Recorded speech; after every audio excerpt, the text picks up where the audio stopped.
nafuna engeri omubi nakuleka chale kilo mmeka ko kayagala okwetegeka odi abaddewo naye namugamba ku sharing up esaga musale kusindi ebigambo mu magala ko kyankalanya tuwogera bwe tusuubira because bwaba wakasharinga click ya computer oba okuklickinga on a link it takes even ne second tewera no that is different no sharing ku page because bako engage running a page yongo omuntu tagenda kasharing tajja kasharing kyo tukireke lastly nga tuwunzika amasindi kasharing obaswaze I know era bwamala kasharinga bwati otuwereza nga screenshots zensaba zokka awula mogera mujoga basajja mwe mujoga kidemo mulundi mujoga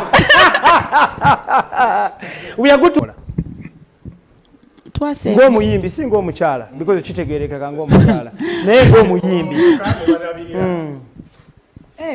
omuntu emukimanyi ng'omuyimbi na saving obusente bwange ku mabbali mbadde ngena n'embujayo n'enkola tutuuseeko buli muyimbi agambye ya savingayo tulina abayimbi nga 10 leero but it's the truth because abayimbi abapya kati ennaku zino sagala kwogera bulala but abayimbi tuyize how to save because we've seen abalaba mistakes ze bakola we don't want to make the same mistakes fate kati abayimba kati so we'll sente zo you save and reinvest right yes. Okay, 07732337 katufune esimu nga 23 tumute tulabe ekiddako. Hello. Kola. Wakoze online concert ne twagimanya. Nakola online concert with club. Oh. With club beds nekola with Richer Hand because any companies. Yes. Single handed ligwe ngagwe. Nakolayo just take a simple thing on my birthday, just to get back to my fans. It was just a chat and sing with Kasita. Next nakola online concert. When I call Jajimanya. Thank you. Tuina season je bajjo kuyita post COVID or post corona. Nga corona ono. Ojetegeke dota. I have a new song out. It's called Balance. The video is out. So that eja kutambula that time ga corona we done. We see what comes out after that. If bars are open, we shall do some shows. We're not open, tetumanyi just manyaze ng'omuyimbi nange ndi stranded simanyi chichiddako. I sajja kwefulamba atenze manyi. I don't know because mukama yekamanyi what is coming after this whole situation. Okay. Kalo nkubuza okatono abantu balowooza mu abayimba dance olugwesindi n'abasigadde enkola enyingiza y'akasente entono ogenda kukiddamu olw'ekika kya mize ekyokubiri oyimba ddi ku nnyimba z'emikolo n'embaga? Ennyimba z'emikolo n'embaga nfunye clips ezimu ng'abagole bamba zinayaka ku mbaga zaabwe ne bayingirira kuyaka omulaba bali busy any song as long as gogama nze Kasita mwagala mba nsobola okuyimba ku mbaga no matter what I sing. Hello.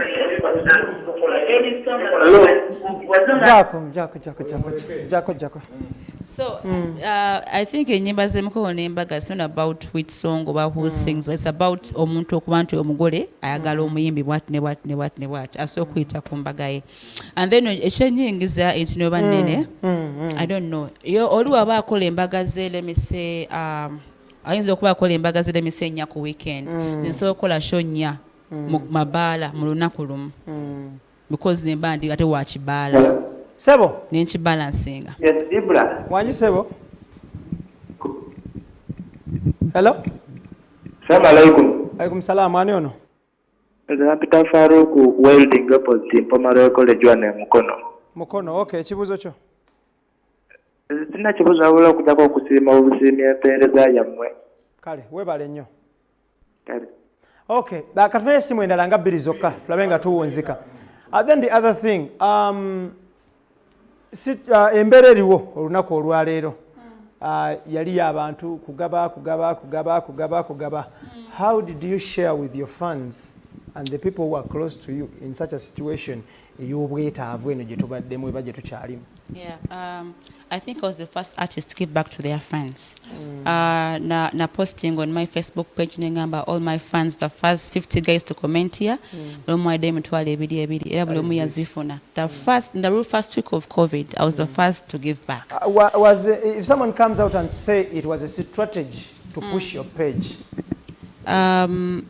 I don't know. I think it would be a very lame thing to say because nachikola search for the public. Nachikola because my fans so ne search ongera yogamba ku TV mbunade bafani bange bwenti. I didn't do that. And then after that, after giving my fans kuchalo change, I got the border stage and they are coming because I know they are my people. They are bamanyi nefuna chairman ne mwasenje ne mugamba. Abo na boda abali abo namba lensa obandabire obampereko something for this situation. Then never on my birthday when I call a concert ya listen and chat yali charity show ne collecting $1 million nenziza mbantu zonna ali kusimalo sebo hello je baliko ali sebo nawe je baliko amanya wandikatege na mungona yes sebo ekibuzo ndilisa ni wa DJ Ivan hello okay, let's have your last song to mule Karo okoze kolabo Cindy maybe sinalaba kolabo ndala ya mchala ya manyi Enkolagana ne Cindy lete era oluyimbo lone Cindy ngate muli performing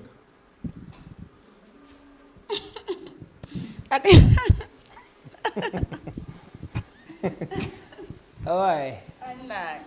Ngotunulira nze musize nti akubuuze kiti. Enkolagana happen and Cindy. We are like sisters like this. When did you last hear from Cindy? Hear from Cindy.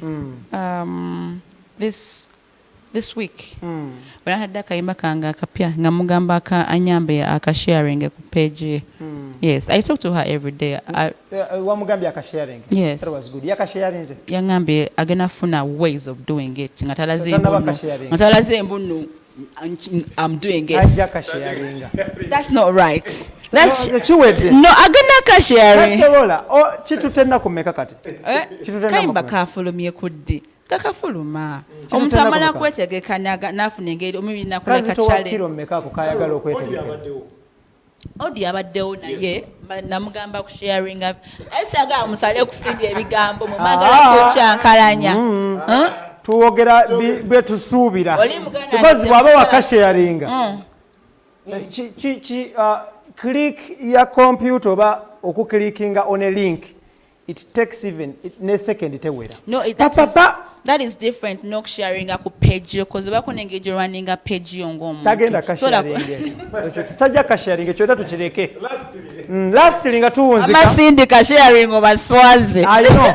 Era bwamala kasharinga bwati. Otuwerezanga screenshots. Zensaba zokka. Awula mogera mujoga basajja mwe mujoga. Kidemo mulunde mujoga.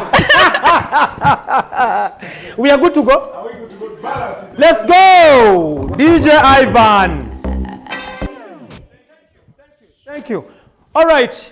Tukwagaliza birungi byerere. Have a good night.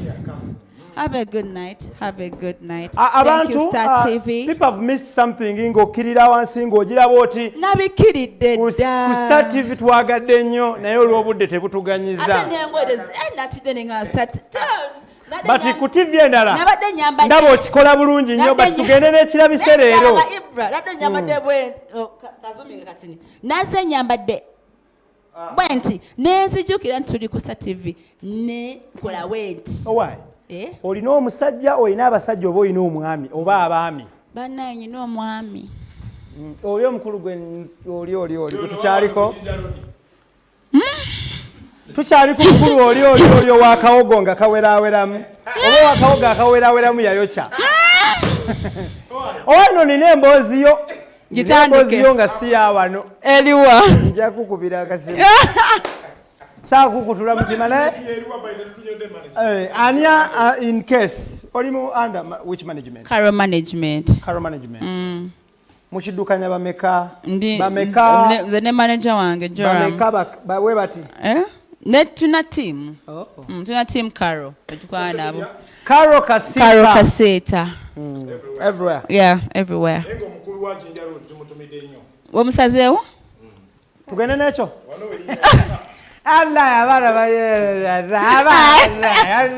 Anyways, Carol, see you. See you. Musala bulungi. Assalamu alaikum. Microphone moto olagikwata. Okay, thank you so much. Ku TV Ibrah Mukasagemanya tetugenda kubanga tusuka wano. Njala kutumira Ssenyonjo.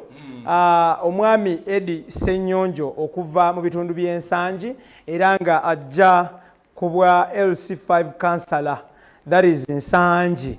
Mumulabiranga ddala. Big up on yourself, Eddie Ssenyonjo. Kyakabi nnyo muganda yange bali kubanga oli mu kutulaba.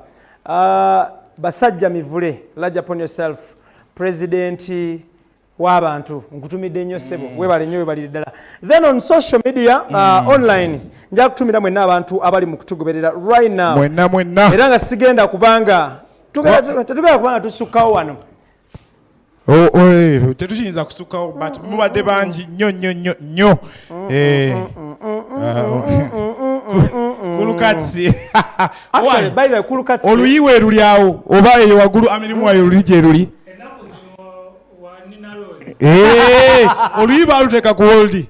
So kulukatsi ensonga yo keveewo on Monday morning. Kituufu. That is Ashback Kato yakoze official apology to Shamim Namawa ne omukulu amanyiddwa nga Apollo Kantinti. Former Honorable MP wa Chadondo East. Ashback Kato sometime back yavayo na attacking Apollo Kantinti na attacking Shamim Namawa. N'abakosa whereby bino byali mbiranye ya byabufuzi. Because Ashbag yali ku ludda lwa Honorable Robert Kyagulanyi Ssentamu ate nga Honorable Robert Kyagulanyi Ssentamu yali avuganya ne Apollo Kantinti mu race ya Chadondo East. So ne bakosa embeera ey'okubanga attackinga mukyala woli yenvuddewe yali dansa n'ebigwa mu kowero. Yava mu kutegeera n'ayagala yavuddeyo n'akola official apology ku handles ze. That is on Facebook. But on Monday tujja kwa tutunulira eggulire lino mu butongole on Monday. Full swing. Njala kwebaza DJ Ivan, DJ Mugi, Laja Pon Yourself, Jatindi, Jaruge, Michael Waga, Withman Sempebwa, Alex, Tony Cavton, Rupi the Pro, alongside the other gentleman, that is Amiri Muwaya, ku social media. Tukwatagane next week on Monday, oba ne Saturday as well, which never chisobose. Mubera bulungi mwera, see you. We are out of here. Let's go.